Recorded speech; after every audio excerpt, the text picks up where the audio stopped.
So guys, flex na sab na ako ang akong turnohanan guys. Dire sa Night Market Digos. Ayan. Kung nagataas guys na ako sa tunga-tunga no.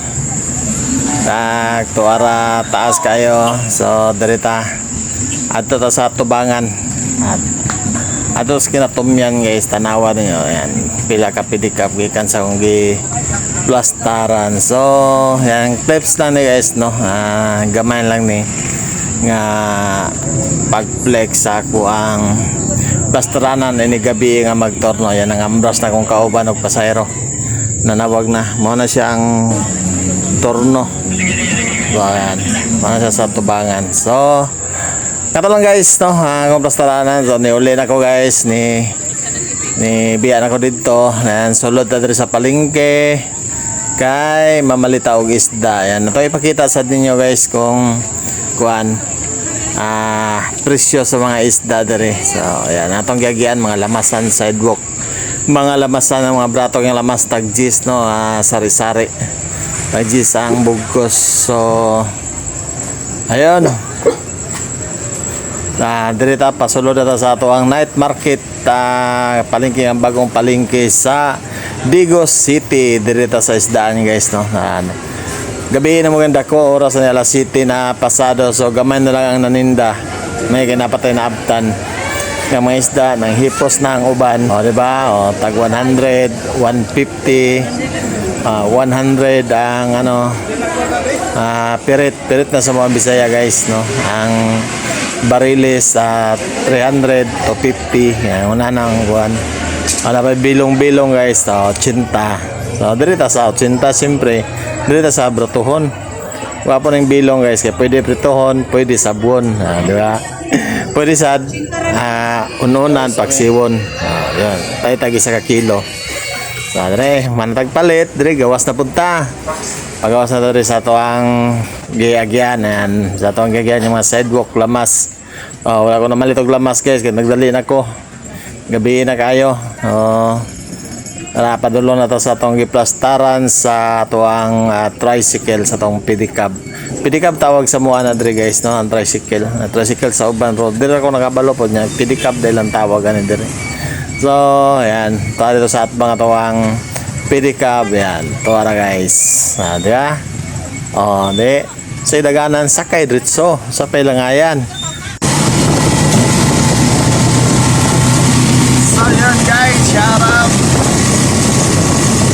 Shout guys, pauwi na. Haba na ang pila kanina sa night market guys. Sobrang haba ng pila doon. Tapos 2 beses na ako nakapagtorno. Lahat sa dalawang first torno ko doon is income ko lang 60 pesos, 60 pesos.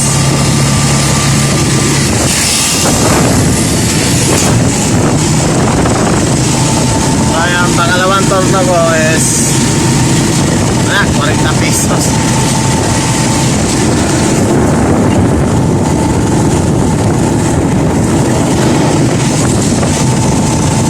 Pesos lang yung pangalawang torno ko. So ayan umuwi na tayo.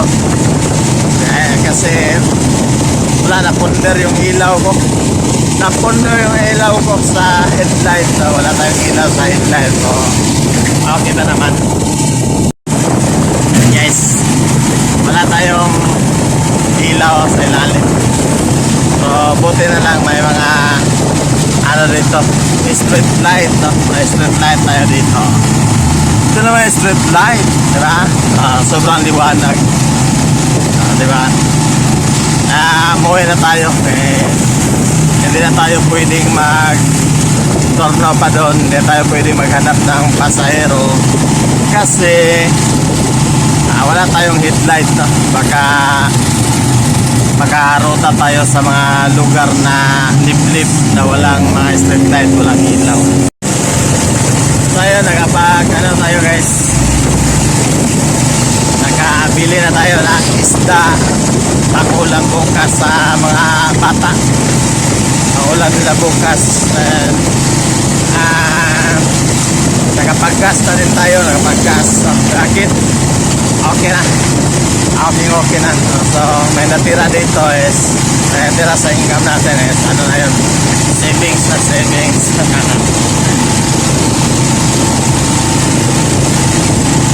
Buti, nilawan ako rito sa, ano, rako. Service.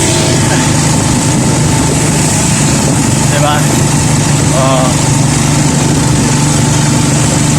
Buti, medyo madilim. Kasi, yung mukha natin is 1,000 times stress. Sugba na yung mukha natin. Sugba na sugba. Pagod na pagod. Pagod na pagod. Ano yan sa Tagalog? Sa pagod sa Bisaya, guys. Ito mga itong nagway sa kainit. Tapos ito pa ngayon. Yan, guys.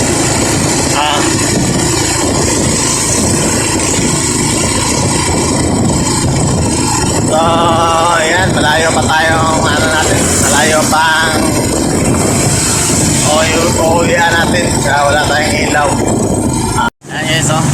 Dalawa kami walang ilaw, walang headlight. Wala din siyang headlight, guys.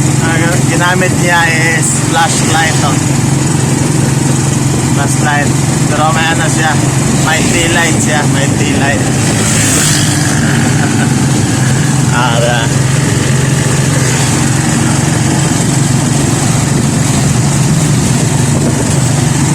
Sobrang ano, silaw.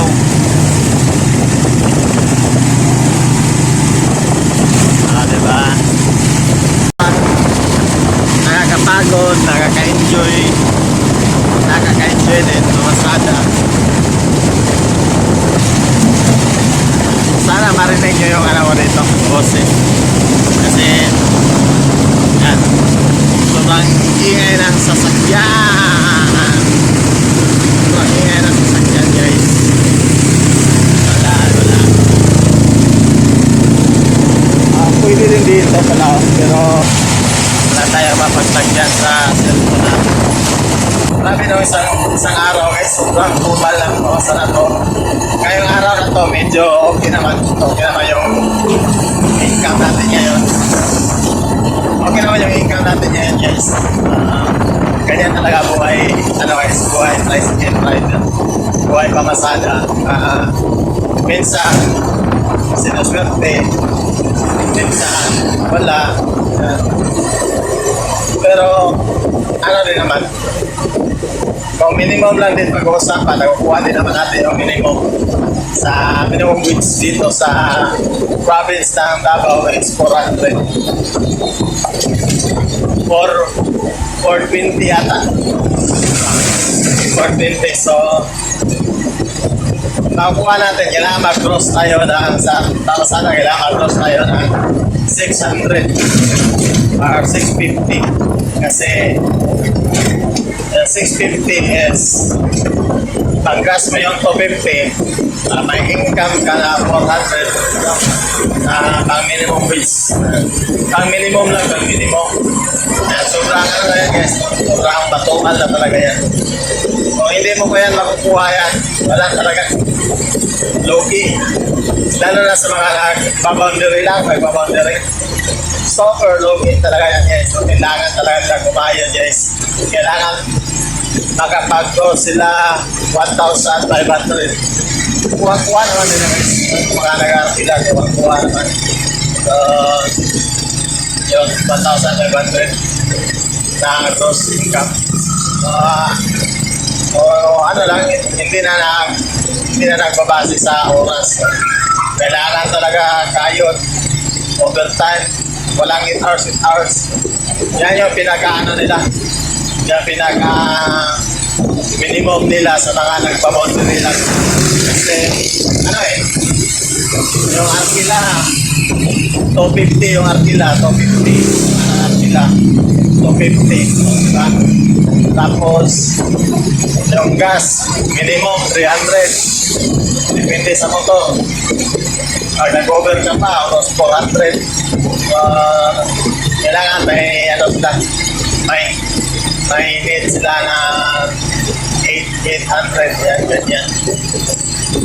So, sa dami ng mga kaibigan ko na mga tricycle driver na nag-boundary lang, nagkakila.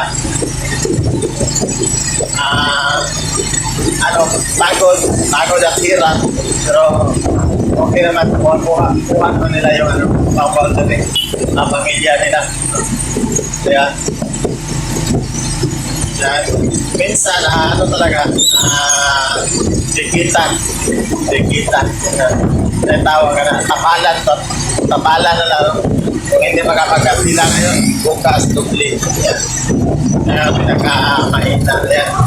Pinaka-mahina na yan, guys. Kung makapag-dubli ka.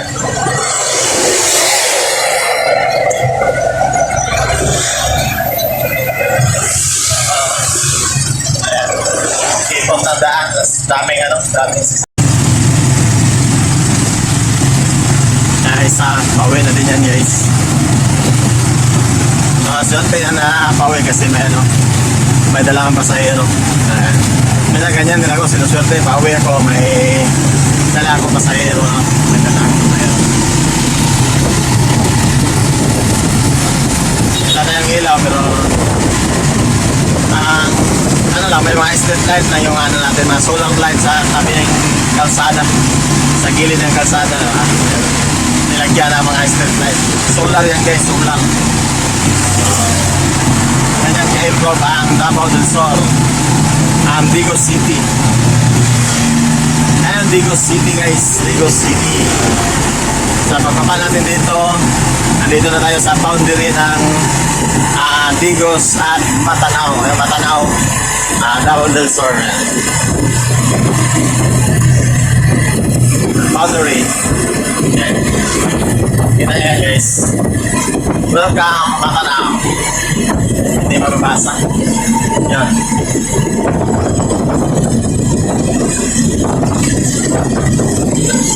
Ayun, wala tayong ilaw. Ayan, nabuhay yung ilaw, guys. Nabuhay. Ayan, guys. Grounded ata itong headlight ko. Grounded.